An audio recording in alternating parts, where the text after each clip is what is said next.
during the Islamist uprising in the 80s, where he left 10,000 dead. I think he would kill on that level. On the other hand, so, I mean, the short answer is that I supported initially the assault on the convoy that was massed 20 miles outside of Benghazi with the intention of going in.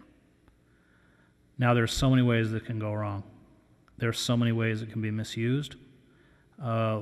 Again, let's not start waving flags of virtue, because if we really cared about human life, we would have gone into the Congo a long time ago. We're not going into the Ivory Coast. It's very clear why we're going into Libya, and it's, you know, a three-letter word, which everyone in Texas knows pretty well.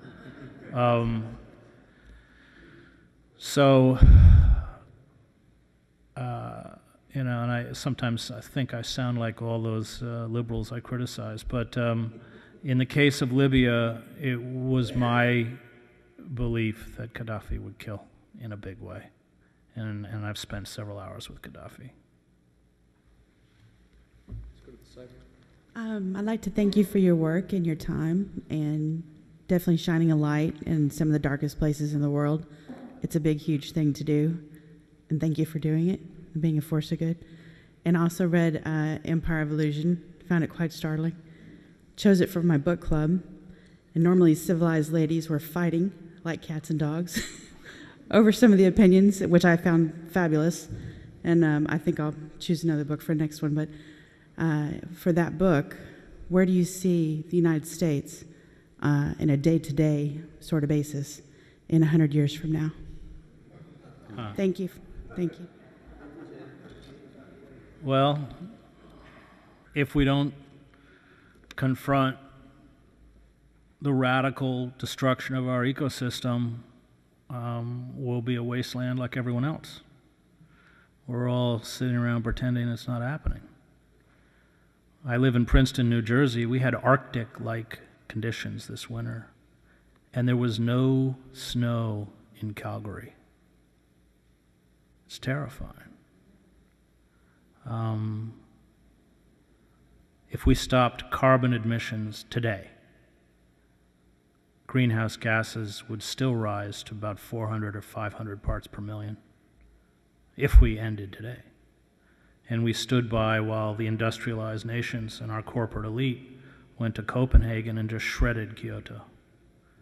No, we didn't do anything. And you know, when societies collapse, they retreat into illusions.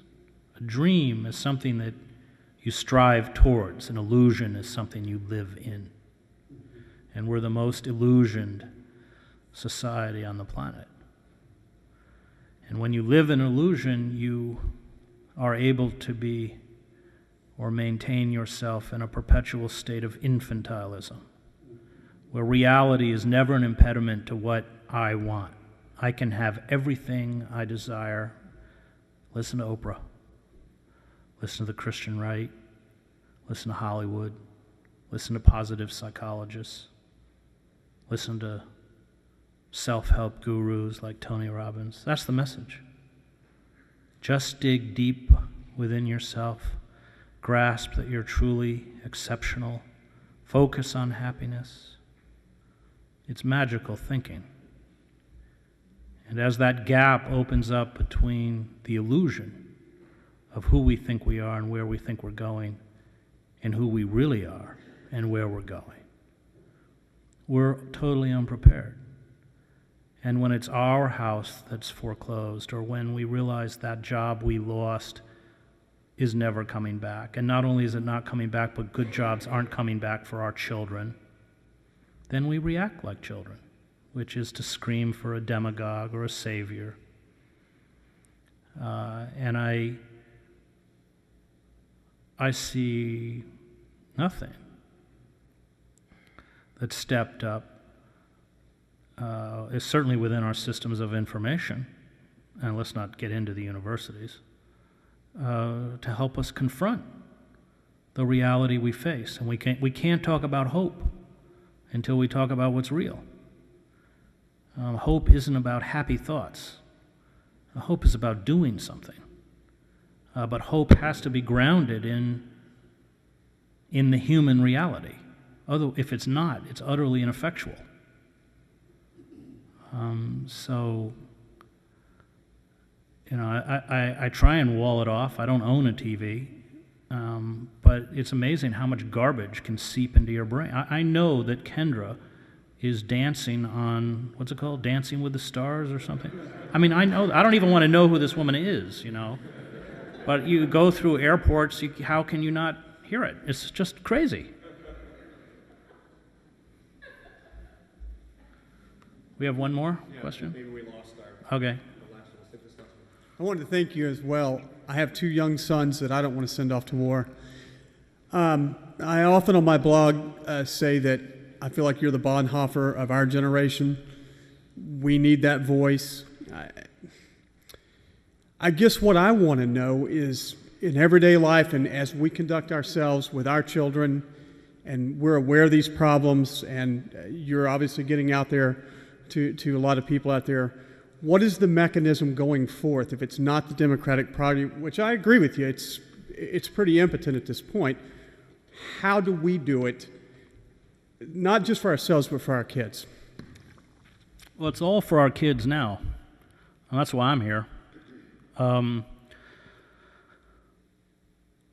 We have to stop being seduced by power. It's not our job to take power. It's our job to make powerful people frightened of us. That's our job.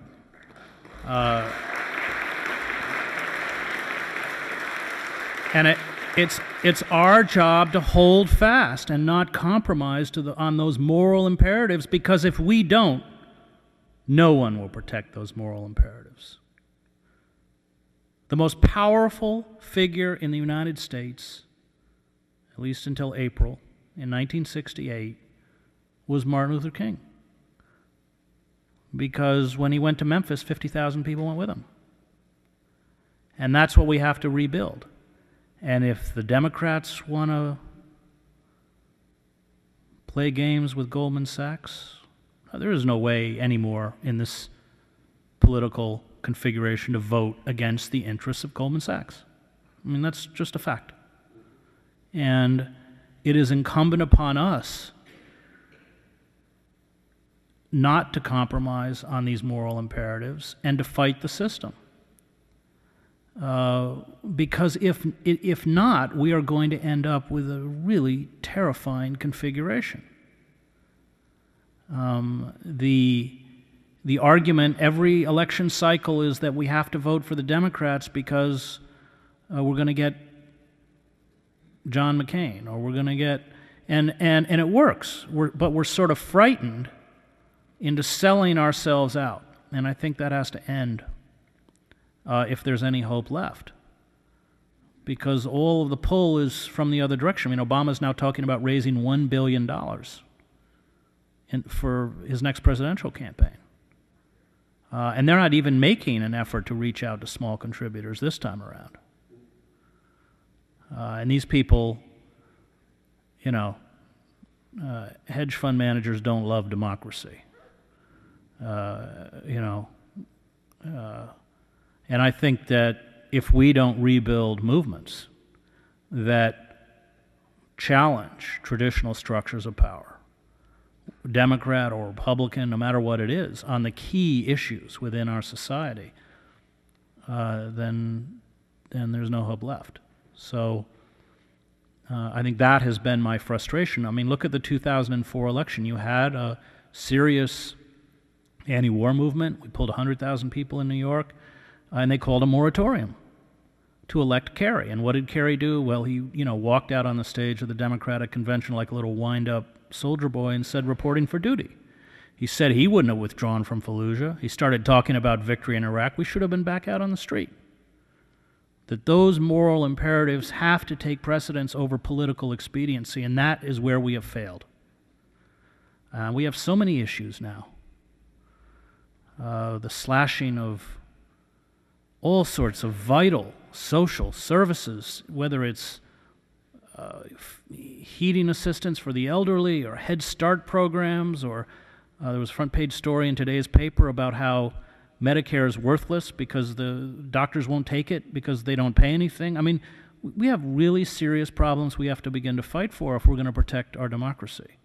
And that is going to require us to confront systems of power traditionally defined as liberal that at one point in American society did look out for those outside the narrow power elite, but at this point have become so corrupted that essentially these self-identified liberals function as little more than courtiers, hedonists of power.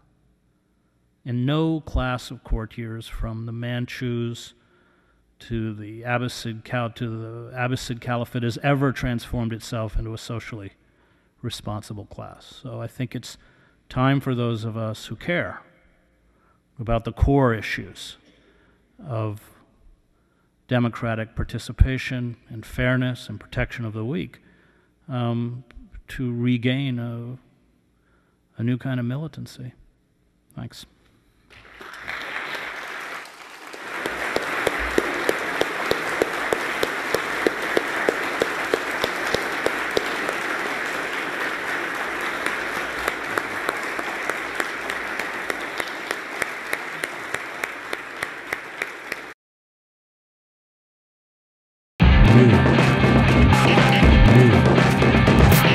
New